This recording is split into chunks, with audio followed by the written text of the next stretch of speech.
The boat rocked gently on the cerulean waters as Daniel looked out over the horizon. He had always been fascinated by forgotten places, stories whispered only in hushed tones.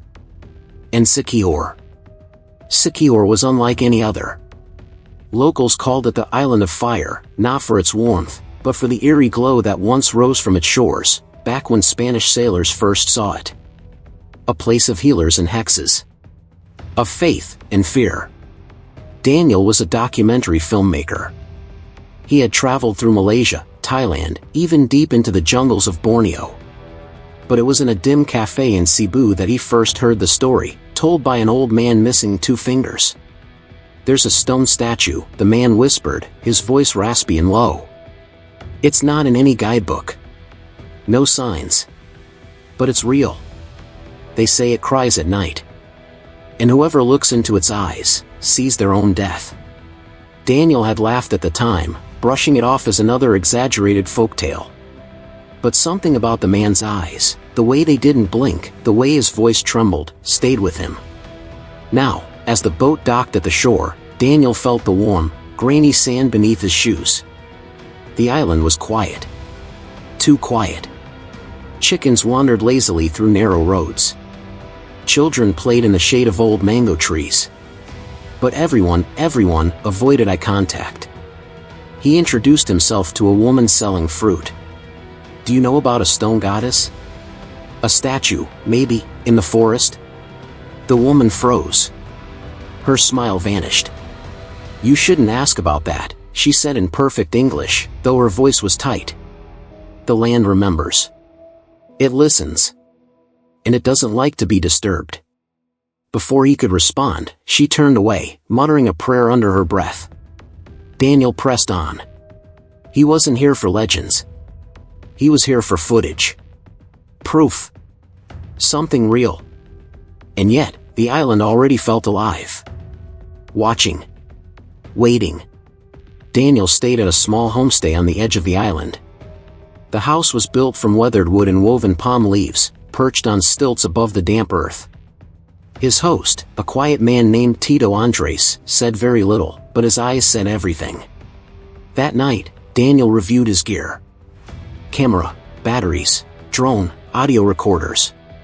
He labeled folders on his laptop: Stone Goddess interview, night walk footage, cultural folklore. It was all routine. But just past midnight, he heard a knock. 3 slow taps. Then silence. Daniel opened the door. No one was there. He stepped outside with a flashlight. The jungle around him whispered with the chirping of insects and distant frogs. The air was heavy, thick with moisture and something else, something he couldn't name. The next morning, he met a boy named Eli near the town's well.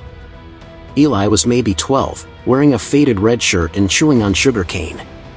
His smile was missing a tooth, but his curiosity was sharp. "You're the one asking about the statue," the boy said, unprompted. Daniel nodded cautiously. Eli grinned. "I know where it is." Daniel perked up. "Can you take me?" The boy's grin faded. "I can show you the path. But I won't go in."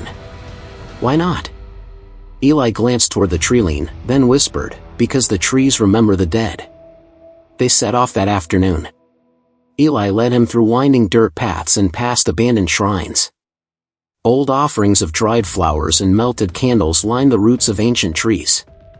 Birds flew overhead in erratic patterns, like they were avoiding something. Eventually, they reached the forest's edge. Thick, dark, and impossibly quiet. "This is as far as I go," Eli said, pointing to a narrow trail choked with vines. "Follow that. But be back before sunset." "Why?" The boy swallowed hard. "Because at sunset, she opens her eyes." Daniel turned back, but Eli was already walking away, fast. The forest loomed in front of him, still and suffocating. The path ahead seemed to pulse with an energy he couldn't explain. But he pressed record on his camera, and stepped into the shadows. The forest was like a living thing, not just dense, but aware. Daniel could hear the crunch of leaves beneath his boots, the hum of insects growing louder with every step. But there were no birds now. No monkeys. No wind. Just breathless silence. As he walked deeper, his camera began to glitch. Static lines flickered across the screen.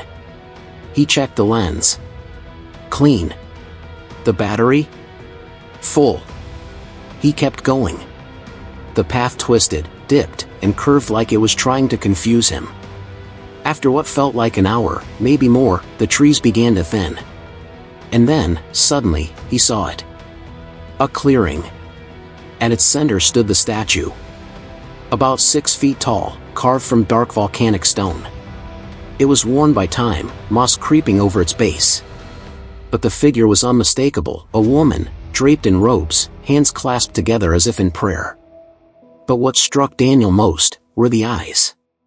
Closed. Peaceful. And yet, something about her face, the faint, almost imperceptible smile on her lips, made his stomach churn. It was a smile that didn't feel human. A smile that knew things. He circled the statue with his camera, capturing every angle. There were symbols etched into the base, pre-colonial Babayan script, long forgotten by most. He made a mental note to have them translated later. Behind the statue, nestled among twisted roots, was a small, crude altar. Offerings sat there, broken rosaries, faded photos, coins, even a child's shoe. Fresh petals lay scattered across the ground. Someone had been here recently. Suddenly, the wind picked up. Leaves rustled violently. The trees groaned like old wood under pressure. Daniel turned in a slow circle. Nothing. Just jungle. And then, the camera died. The screen went black with a soft click. Confused, he checked the battery, still full. He turned it back on. Nothing. That's when he heard it. A soft, wet sound. Like stone grinding against stone. He turned. The statue's eyes. Still closed. Or had they been? He blinked hard, heart pounding. Just my imagination, he told himself. Just island stories getting into my head. But as he stepped back, he noticed something. The petals that had been scattered on the ground moments ago now formed a perfect circle around him. He hadn't moved.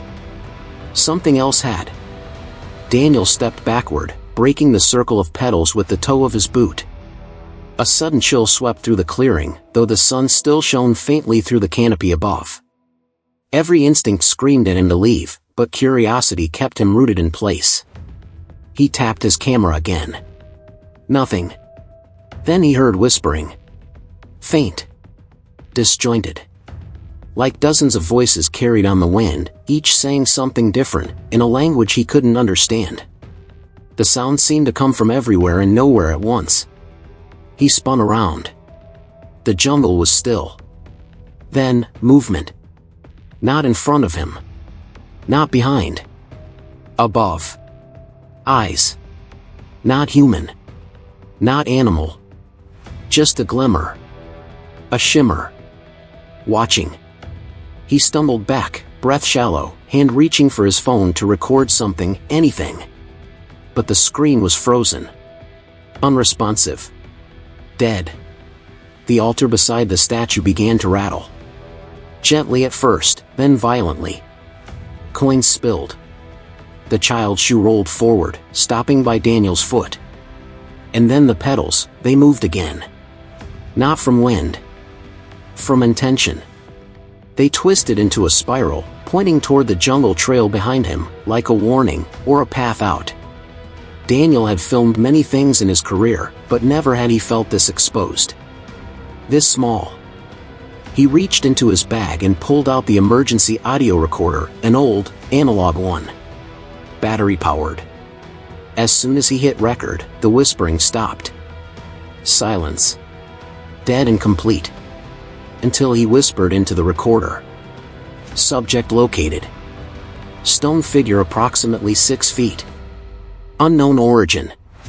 Presence of offerings confirms ongoing local belief. Disturbances detected. Possible. He paused. The statue was different. Its hands, no longer clasped.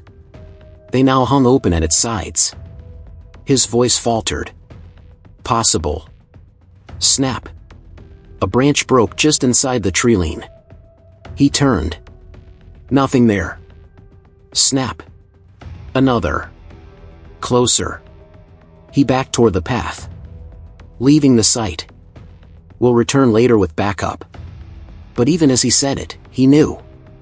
He wouldn't be coming back. Not by choice. And maybe, not alone. Daniel didn't run, not at first. He moved quickly, carefully, retracing the twisting trail back toward the village. But every few steps, he looked back, and every time, the forest seemed closer. The trees leaned inward, shadows stretching in ways that didn't follow the sun. The deeper he went, the more the sounds of the forest returned, birds chirping, insects buzzing, but it all felt wrong. Too loud. Like a cover-up. Like something didn't want him to hear what was really there. Then, in the distance, he saw it. The clearing was gone, swallowed by vines and roots as if it had never existed. He broke into a run. Branches scratched in his arms and face. Roots tried to trip him. But he didn't stop until he burst through the tree-line and collapsed onto the dusty path where Eli had left him. The sun was already starting to fall. Daniel looked back one more time. And there, just at the edge of the forest, stood something. Not the statue. Something darker. Human-shaped, but wrong. No face. No movement. Just standing there. Watching. He blinked, and it was gone. That night, back at the homestay, he reviewed the audio he had recorded. Most of it was static. But then, a voice. Not his. Not human. A slow, breathy whisper. You saw her. He dropped the recorder. The next morning, the island was different. People who had spoken to him the day before now refused to look at him. Eli was nowhere to be found. Even Tito Andres stayed locked in his room, muttering prayers Daniel couldn't understand. He considered leaving, packing his gear, getting back on the boat. But something pulled at him. That same stubborn thread that had brought him here in the first place. The statue hadn't been in any guidebook. And neither was what followed him out of the jungle. He began to notice it, in reflections, in shadows, in dreams. A shape, standing still. Watching. Waiting. And every night, in his sleep, he heard the same whisper. She's opening her eyes. Daniel didn't sleep that night. Not really. Every time he closed his eyes, the jungle came back, twisting, pulsing, alive. He saw the statue again, but this time, its eyes were open. Black. Endless. And inside them, he saw himself, older, gaunt, lost. Staring into a mirror that showed no reflection. He woke at dawn with a scream stuck in his throat. He had to leave. By noon, he was on a boat, the island shrinking behind him like a secret that didn't want to be told. He said nothing to the captain. Just stared at the waves. But even as Siquijor disappeared beyond the horizon, he felt it. The weight. Not physical. Spiritual. Something had followed him. Back in Manila, Daniel reviewed the footage again. Most files were corrupted. Glitched. Images smeared like melting wax. But in one frame, only one, the statue appeared, perfectly clear. Eyes open. Hands reaching forward. He didn't remember filming that. Weeks passed. He tried to move on. Took other projects. Focused on editing. But shadows followed him into every room. Reflections lingered too long. Screens flickered when he entered. One night, he returned home to find petals scattered across his doorstep. The same red petals from the forest.